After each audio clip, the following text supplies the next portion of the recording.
शाहिद का रीजन तो सबसे पहला तो ये है कि Rajkummar Rao, I wanted to choose a film जो अपने किसी स्टूडेंट की हो, so that was the one reason, the first reason. And also now Shahid को चुनने का एक तो रीजन ये भी है कि एज एन एक्टिंग टीचर कह लो, एज एन एक्टर कह लो, as an someone who is deeply interested into learning and understanding acting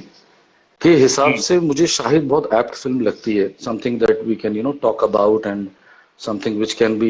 very helpful for the students, for my student actors या for others to understand.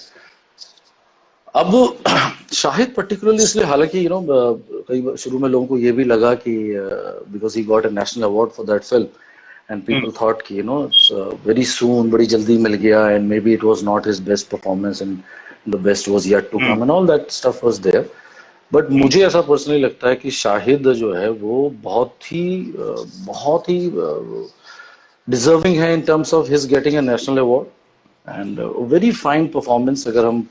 इस aspect को छोड़ दें कि उसको कितना टाइम हो गया इंडस्ट्री में आए हुए या अभी छोटा है बड़ा है, बट आप सिर्फ काम को काम के हिसाब से देखो तो it's a very fine performance. Now particularly choosing Shahid, why I chose it, मुझे लगता है बहुत सटल फिल्म है,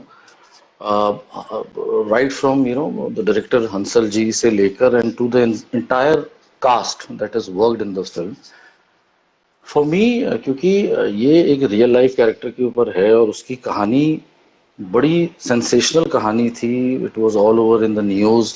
all the while he was taking up those cases. और हमारा भी उसके बारे में एक certain व्यू पॉइंट था जहां हमें लगता था he is out there to defend them and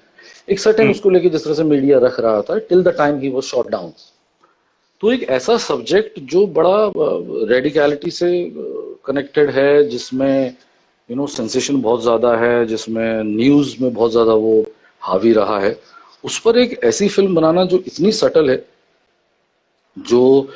बिना चीजों को सेंसेशनलाइज करती है, उसको रोमांटिसाइज नहीं करती है, एग्जैजरेट नहीं करती है. It doesn't preach us, it doesn't tries to influence our point of view. Okay, the director has a certain viewpoint on the story and that's how he puts it. He never tries to influence us.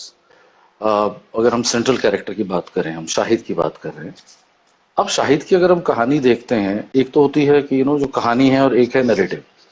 अब कहानी अगर हम देखते हैं कि the film begins from the point जहां पर अचानक he is in the house और कुछ कम्युनल राइट्स होते हैं जिसको वो देखता है. He is shit scared, is horrified. The next thing that we see is he is being is travelling in some truck और व्हीकल अप द वैली, और वहां पे उसकी वो किसी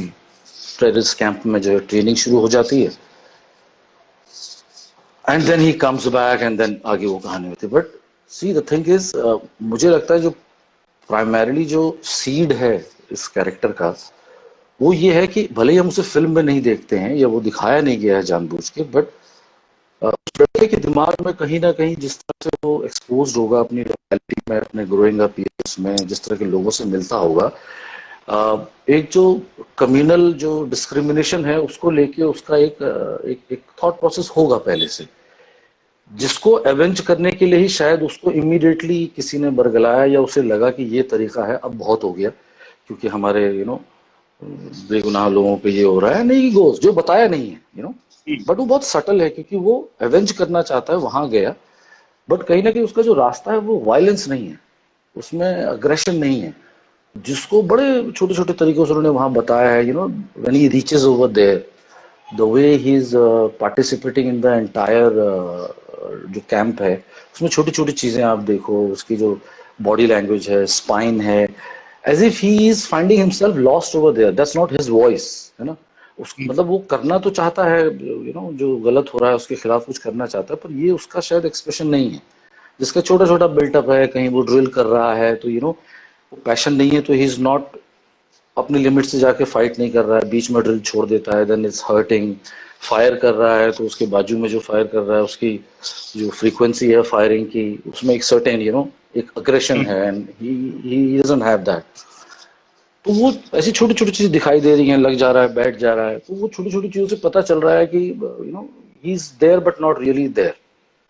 टिल अ पॉइंट कम्स जहां पर वो देखता है कि नहीं यार ये तो उल्टा हो रहा है, this is working against us, ये तो इस्तेमाल हो रहा है हमारा, and he runs away from there.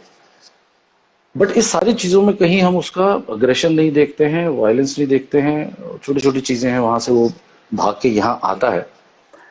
And यहाँ आने के बाद he tries to get back to the mainstream life.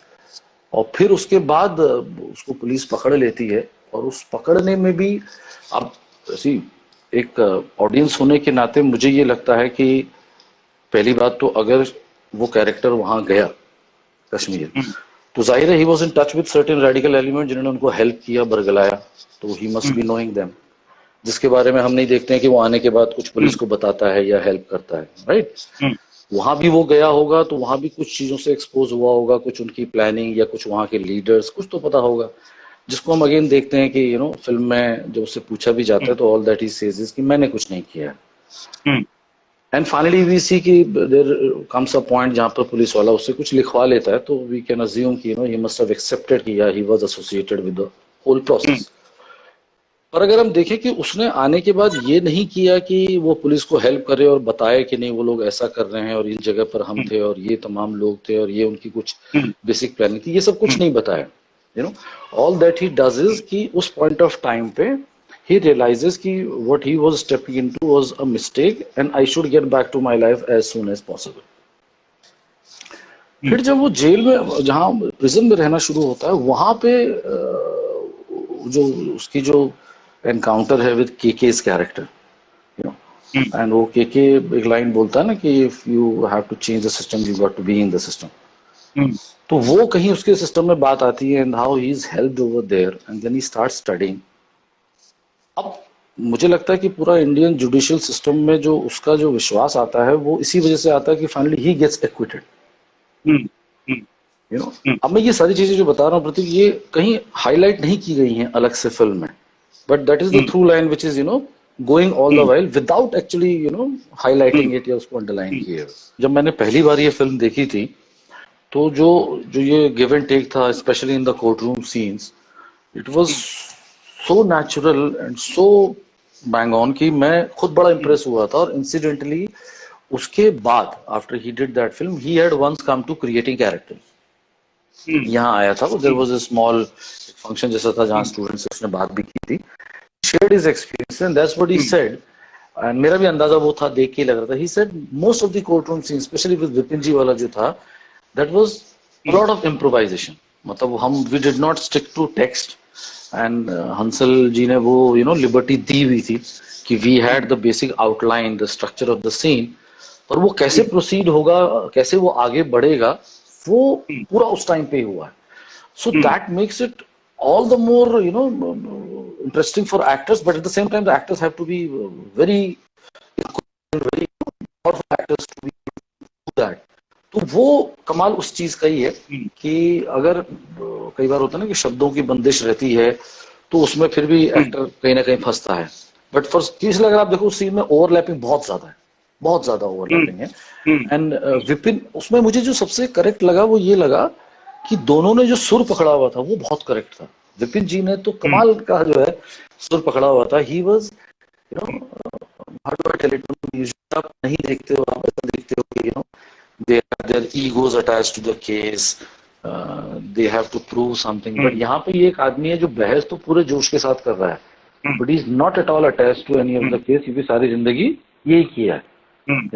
तो छोटी छोटी चीजें हैं, मतलब वो जहाँ पे वो रख भी रहे हैं, बात भी कर रहे हैं, एंड देन वो पहला जब वो बेल डिनाई होती है एंड नेक्स्ट डेट मिलती है, एंड देन ही कैसी बात कर रहे हो आप, एंड दोनों की बहस शुरू हो जाती है, आप दोस्ती, अरे दोस्ती नहीं होगी, and they start talking like nothing happened, and बात करते करते वो सूटकेस के अंदर वो सैंडविच। अब मेरी गट फीलिंग ये है कि विपिन जी की इम्प्रोवाइजेशन हो सकती है, कि वो करते करते अचानक अरे क्या है, दिखाओ दिखाओ, अरे दिखाओ मेरा सैंडविच, और वो कर रहा है। तो वो बड़ा बड़ा वैसा मोमेंट लगा जिसकी शायद जरूरत नहीं थी, पर वो क्योंकि हम थिएटर में करते हैं इम्प्रोवाइजेशन तो हमें पता है इस तरह के मोमेंट्स तो बस हो जाते हैं, specially talking about that scene जहाँ पे वो उनके बात करती है रेडिकल होने की। अगेन मुझे वहां पे वही चीज लगी कि rather than out and out taking it personally, he was objecting to that objectification। समझ रहे हैं मेरी बात? या कि वहां या पर भी ये जो मानसिकता है ना, कि आपका ये मान लेना कि जस्ट बिकॉज, क्योंकि वो भी जिन लोगों को बचा रहा है वो ऐसे ही हैं जो किसी डायरेक्ट इनडायरेक्ट तरीके से उनके टच में आए, लेकिन उसका मतलब ये नहीं है कि they were part of it, you know. तो मुझे वहां पे भी लगा कि उसका ऑब्जेक्शन इस बात से कम कि मुझे मेरे पास्ट को छेड़ा गया, रादर इस माइंडसेट से था कि जिस चीज की मैं लड़ाई लड़ रहा हूं, you saying the same thing. क्योंकि वो बार बार, अगर आप देखो, ही रिपीट्स कि I can sue her but I won't, he says it many times, you know. So उसमें वो आई वोंट, मतलब वो लाइन ही को अगर आप देखो तो आई वोंट का मतलब ये है कि मतलब इट्स नॉट दैट मेरा कोई पर्सनल वेंडेटा नहीं है या मैं उस चीज का बदला नहीं लूंगा, बट आई कैन सू हर। मतलब वहां पे भी वही बात है कि वो, वही मैं कहना चाह रहा हूँ कि इन अ वे उसने छेड़ा और वो तिलमिलाया भी, पर कहीं ना कहीं वो जो थॉट है ना उनको इस नजर से देखने का, उसकी लड़ाई उसके खिलाफ है और उसको वो ऑब्जेक्ट कर रहा है। कभी वो उसके ऊपर बिल्कुल पर्सनली बोला बिल्कुल। जाता है, क्योंकि जब हाँ। वो न्यूज़पेपर में भी उसका आर्टिकल आता है तो the same way he says कि क्यों मेरे बारे में ऐसे छाप रहे हैं। Hey guys, thanks for watching this video, and if you like what we do, follow us on our socials and check out our other uploads.